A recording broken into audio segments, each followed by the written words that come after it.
Hello, and welcome to our specialized tutorial about working with PDF files. In this video, we'll take a look at specific methods of extracting data from this widely popular file format. Whether in native text format or as scanned images, UiPath allows you to navigate, identify, and use PDF data however you may need. Before we go on, you should already be familiar with extracting data and how to use and edit selectors. For both of these subjects, there are separate videos that go into much further details, so make sure you check these in case you don't fully understand something along the way. To start things off, first make sure you have all the actions and dependencies required for working with PDF files. If a simple search in the Activities panel comes out empty, it means you have to install them. Simply go to the Package Manager, search for PDF, and install the UiPath PDF Activities package. Great. Moving on, you're probably aware of the fact that PDF files can contain text, images, and sometimes text that are actually undercover images. A basic method of identifying which is by simply selecting the elements you're interested in. As you can see, text can be easily selected, while images are immediately apparent as blocks. Later on, we'll see with how to deal with both situations. UiPath has various activities and methods for all your PDF needs, and we split them into two categories by their intended use. The first category for larger chunks of text or whole documents, and the other for extracting specific text items from a PDF file, like a name, a product, an invoice value, and so on. We'll start with the first category since it's the easiest. For reading whole PDF documents or pages, you can use the Read PDF Text activity. It's pretty straightforward. Choose the file to be read, and the action will output a text variable with the contents of the file. We'll save the result as a text file and also show it in a message box, but you could use other string operations to modify or extract information out of the generated text. The range parameter is an important one because it defines what to actually read. It can be set to all pages, as it is now, or a specific page, like 5 or 12, or a range of pages, say from 3rd to 7th page. We have a one-page document, so we'll set it to all or 1. Now, when we take a look at the result for the Read PDF Text action, we notice that only the text part of the document has been converted. The top two columns of text are present, but the lower half, which is actually an image, is completely ignored. Now that's okay, because there's a different action for reading images inside PDFs, and it's called Read PDF with OCR. As its name suggests, it uses optical character recognition to scan the images inside the PDF document and output all the text as a variable. It is slightly different than its non-OCR sibling in that it requires an OCR engine. You can find available ones by simply searching for OCR in the Activities pane. I have just these two installed, Google and Microsoft, but others such as Abby FineReader can be added too. The engine itself has the usual OCR parameters encountered throughout the app, things like allowed characters, denied characters, language, scale, and so on. Different engines may have different parameters, so make sure to watch the Advanced UI Interactions video if you need a detailed description of how they work. We'll just run with the default settings here. Straight away, you can see that the lower half, the image part of the PDF, is now also converted to text, so that's good. But on closer inspection, the two columns for both the text and the image part of the document have been intertwined together. Now that's because OCR is not yet smart enough to automatically recognize the two-column layout in the document. If a certain layout is a recurring pattern, you will see a bit later how to make a special automation to read it correctly. One thing you should be aware of with OCR technology in general is that its quality quickly degrades with the quality of the source image. As you can see in this example, the end result is highly dependent on font size, font face, and image resolution, things that are not always in your control. So whenever possible, use the non-OCR Read PDF action. It's important to note that both Read PDF actions are self-contained. They don't need other applications open, so they can run in the background. Most other PDF methods you'll see today don't share this quality, so if background operation is important to you, look no further. Okay, the second method for grabbing large and smaller blocks of text is the handy screen scraping tool. Accessed here in the main toolbar, it's actually an interactive wizard that generates the required actions for you.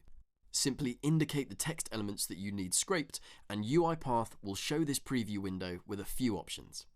If this is your first encounter with it, here's how it works. This is the preview area showing you the text elements identified inside the selection you just made. This is the current scraping method used, and these two are the other available methods. And this button is used to indicate on the screen another element to scrape. Generally, UiPath detects the best method for your situation. In this case, all three methods work fine, just like we saw before, with only the OCR method reading the image along with the text. When we change the scraping method by clicking its name on the right-hand side, the preview updates accordingly. We'll go with the default full text method and hit continue. In UiPath, connect the newly created sequence to the start node and take a look inside it. Here, we see the generated actions from the screen scraping wizard, the optional attach window, and the get full text action with the output variable set. We can display that variable in a message box or use it elsewhere in the automation. And if in the previous step we would have chosen a different scraping method, like OCR, we would have gotten these actions as a result. Right, so these three techniques can be used to extract larger pieces of text. Next, let's see how to extract a single piece of information out of an entire PDF document, or extract the same data from multiple files with the same layout. First of all, we'll be talking mostly about PDF documents that are in the most common format, native text, which means its elements are directly accessible to UiPath. If you're dealing with scanned documents, you'll see a bit later some image-based techniques that you can use. So, for normal PDFs, there are a few options for getting to the data, the first one being the well-known getText action. Also accessible in the recorder here. Simply point to the element you're interested in, and UiPath will generate the getText action and its output variable for you. Nothing more to it, and we'll display it in a message box. As it is now, this action will only get the value of this specific text element from this specific file. But let's say that you actually want to extract the total value from a series of similar PDF invoices instead of just one file. The getText action, like most UI interactions, uses a selector to identify the correct element and get its value. So as you probably guessed, we'll need to tweak it a bit to extend its scope. The automatic way to do that is by using the attach to live element feature. Simply point to another similar element that should also match the current selector, and UiPath will try to fix the selector for you. In this case, it worked, but since that's not always the case, let's also manually modify it to get an idea of what that entails. A bit of a warning though, we won't go into the general aspects of selectors. I'll just explain this specific example, but I strongly encourage you to watch the selectors video detailing how they work and how to edit and debug them. They are a central part of UI automation, so better understanding them will help in many other situations. So, we'll cancel this to not save the changes and open the selector again. This time, we'll choose to open it in UI Explorer for a better view. The checked containers are the ones that actually make up the selector, so we'll focus on those. The last element has its actual value present, so we'll want to remove that to make it work for other values as well. We'll also remove the title parameter to use other files too, and through some trial and error, we found it's better to use the more unique row name attributes for this item. We'll just copy the selector and paste it over the old one.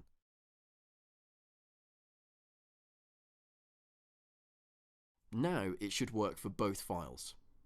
It got the correct value from this invoice,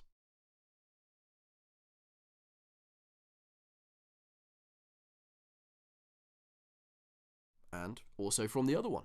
Great. There is another method of achieving the same result. That is extracting a fluctuating value from a series of PDF files, or invoices in our case.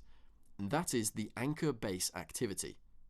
From the start, you'll notice it looks a bit different than other activities. It's made up of two actions because it performs an action in relation to another fixed element, or anchor. A typical anchor is the find element action. We'll use it to pinpoint a fixed element close to our target element, usually its name, or here, grand total. And the action we want to perform is to get the text.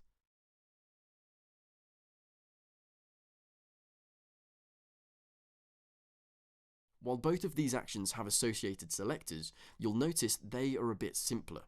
The second one just needs to find its way from the anchor element, so it's only the last row of the full selector. It's a bit too specific right now, so we'll replace the number with the wildcard asterisk to accommodate any values. And for the anchor element, same as before, replace the fluctuating part of the file name with an asterisk, and remove this row because it has no unique identifiers. The anchor base also has an optional parameter, the anchor position.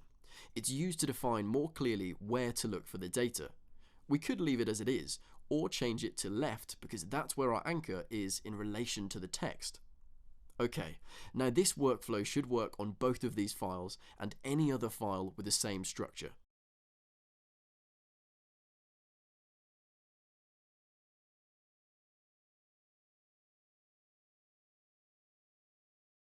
The anchor base activity is pretty flexible, which means you can use various actions inside it. For example, you can replace the find element action with a find image. The advantages are that now the structure of the PDF document is not that important anymore. What's important is just that it contains the specified indicated image anywhere in the visible document. Also, you don't have to deal with selectors as much anymore, and because PDF files look the same on all systems, you can use find image without its usual drawbacks. But before indicating the image to look for, it's good practice to set the zoom of the document to actual size to make sure you have a complete and accurate image. Simply go to View, Zoom, and Actual Size. Then, back in UiPath, click to indicate an image and make a selection around your anchor, or in our case, grand total. And it got it. This method can sometimes be more reliable than the others because it can handle even major structural changes in the document as long as the image and data are present and in the same relationship. Especially since the find image action can handle a reasonable amount of scale variation, and otherwise, PDF documents are pretty stable. Another important thing to note is that these last two methods described require the PDF document to be opened, and the data you're trying to interact with must be visible. Otherwise, it will fail. So make sure you take that into account when building the final automation. And that's pretty much all for this video. These 4 or 5 activities that you've seen should allow you to handle most PDF extractions you'll be faced with. There are a couple more, like find relative element and scrape relative, but I'll let you discover them on your own. Furthermore, if you're dealing a lot with scanned documents, you may want to have a look at our image-based automations video for specifics on handling images. And finally, let's quickly do a recap to make sure everything is settled in. We started with 2 methods for reading larger blocks of text, read PDF text and read PDF with OCR. They're straightforward actions that read entire PDF documents or pages and output a string variable. Then we looked at screen scraping, which is an interactive wizard that is useful for comparing and choosing a scraping method that also generates the actions for you. And for extracting specific text elements, your first option should be the get text activity. Depending on your situation, it may or may not require some selector tweaking, but it's generally a quick and solid technique. Lastly, you experimented with the anchor base activity. It is used to locate a fixed element and perform an action relative to it. It's a very powerful and flexible activity. You can look for an image or element and get the data that is related to it. Now that's it for now. I'll see you later. Bye.